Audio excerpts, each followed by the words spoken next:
ऊर्जा मन्त्री घर हो है, त्यहाँका जलाइदियो पुलिसहरु छ है।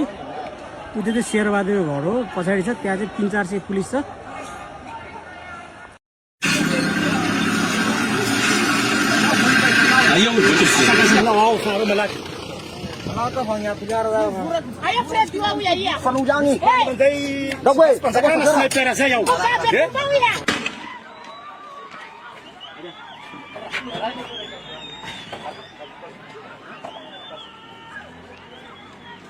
Ny procédé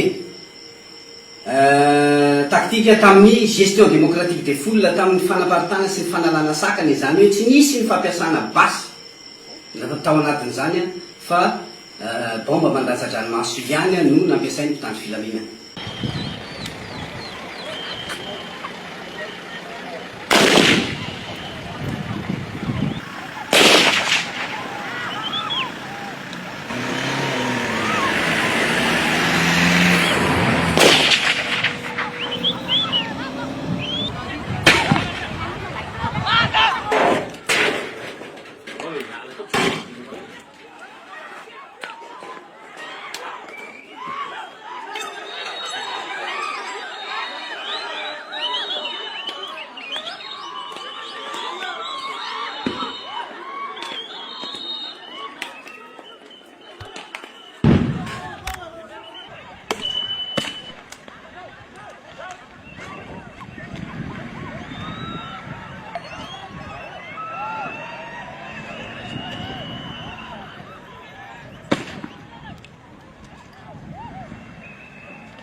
15 en démocratie, ce samedi 17 janvier 2009, par M.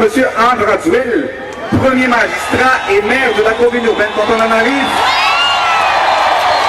le conseil municipal et l'État en arrive. Ministre Rono Agatatsike Yala, ni finance, ni aménagement du territoire à Tangela-Arbia.